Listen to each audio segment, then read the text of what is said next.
Howdy, everybody. This is Bake with IronThroneCraft.com. Today, we're going to talk about something that a lot of people have been asking about lately and changing a lot lately: defending your castle.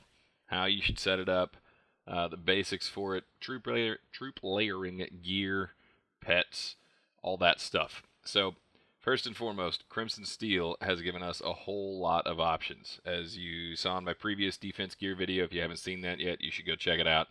And Crimson Steel is really good, as we found out, as a lot of people are finding out right now. So here you see my Crimson Steel gear is enhanced to level 19. I didn't go up to 20 with it. That's on my guard captain. And I'm going to take these sets up to first I go to level 17, and then I go up to level 19 on the guard captain. And now the second, I'm not going to go up to 20, I'm going to go up to 17 on the other ones. And that's because of the enemy tier 6 plus preemptive strike debuff you can see right there in the middle of the screen. See how it gets 10%? You get 5% at level 17 and 5% at level 19. That's why I didn't go to level 20.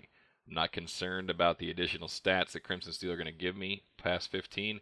I am concerned about that preemptive strike debuff. It's a big deal. So you'll see that, and if you're taking your Crimson Steel, if you're going above level 15 with Crimson Steel, that's what you want to focus on. If you don't have a bunch of Crimson Steel yet, Dark Lord still works. You see that I've got an accessory there on Tors that is a Dark Lord accessory, but I'm actually running triple Crimson Steel right now on Guard Captain, Deputy, and the third Deputy as well. And that is just because it is so damn good. The pet that I'm using right now is Lava Turtle on the Guard Captain. That's because it has attack, defense, and HP with attack debuff. It's basically the pet version of Crimson Steel. This Chimera that a lot of people use is the pet version of Majestic, which is just not as good anymore. So I don't use the Chimera. I use Turtles, and you see I've got the one upgraded for my Guard Captain. The other two are at level 1. So that's what I'm running. If you're having a problem getting through the preemptive strike phase and killing the enemy marches, then you can use things like Satyrs on your pet as well. If you're still running single type gear, number one, start transitioning to Crimson Steel. Number two, you can use those other single type pets as well. Single type works with the new troop layering still, especially if you get Crimson Steel. See that I had my runes there? I've got infantry defense runes on my guard captain. The reason that I specifically have infantry defense runes on my guard captain is because I have a whole bunch of troops. If I had less troops, I'd be running HP runes. So you see I got my tier 7, my tier 6. Obviously, the answer to that is you want as many as you want. But here's my troop layering.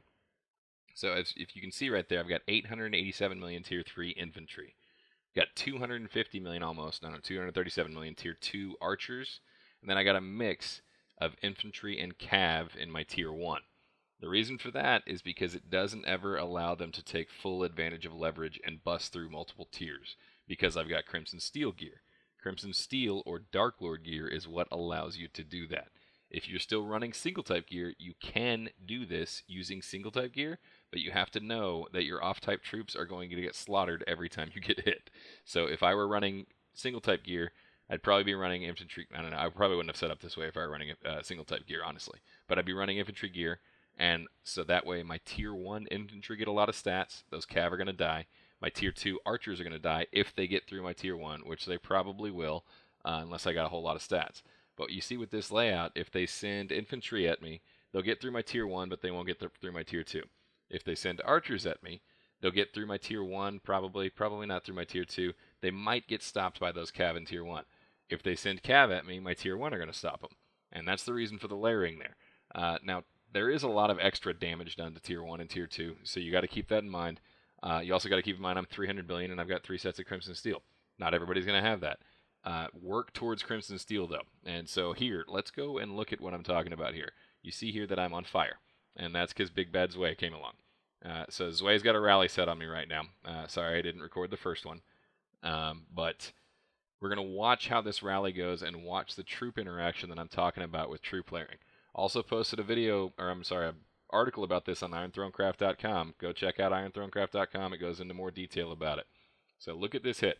Killed 78 million of my troops. That's bad, right? No, it's not that bad because I've got tier 1 and tier 2. So he killed all my tier 1 and got into a little bit of tier 2. See the preemptive strike phase there? I'm looking at that because I want to make sure that I got all of my kills in the preemptive strike phase. And then I go and I look and see how many stats I have left over because of that Crimson Steel. We've got over 2,000 defense and HP still left. You see Zwei sent archers here on this rally. If you scroll down and look at it, the reason that the archers did all that damage is because I had so few tier 1 cav. So now what I'm going to do is I'm going to port next to him, and he's going to solo me a few times, and we can look at how the troop interactions work with the solos as well. So it's really hard for attackers to break through this layered setup.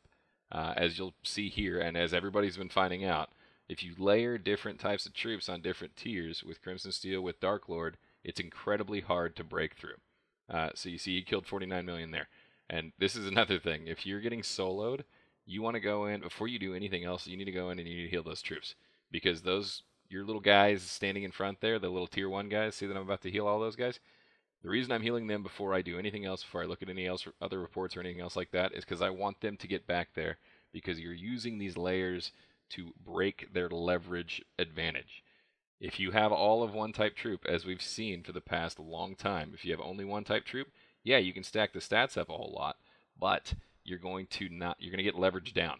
So like even though I'm 300 billion, if I had all tier 3 infantry here, Zwei would be able to solo burn me easily, and hit me hard if he just sent strat archers like he did here. So you scroll down and you see that he sent archers, he killed all my infantry, he didn't kill all my T1 cav. That's a big deal. See how much attack he sent, and now he's going to light me up a couple more times here. But you see how those infantry tier 1 melted, but the cav T1 held up. And that's because the Crimson Steel has so many troop stats on it that apply to all the different types. So that's why Crimson Steel and Dark Lord are so important. And now you see here I'm trying to heal, but I don't have enough resources open, and so he gets 2 hits in on this one. But even though I took 2 hits, I've got enough of a buffer that it's not terrible. So let's go and look at the report from those 2 hits that I just took, and we'll see that the first one he killed 48 million, second one he only killed 8 million.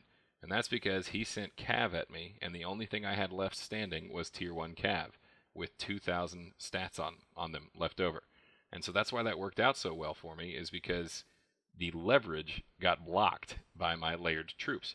And that's why this troop layering is working out so well. So even though Zwei is a monster and an absolute beast and one of the hardest hitters in the game, he wasn't able to punch through the troop layering because of the Crimson Steel and the Dark Lord mixture giving so many, it split troop stats. So like, subscribe, check out the website. Thanks to Zwei for hitting me, and thanks for watching, everybody.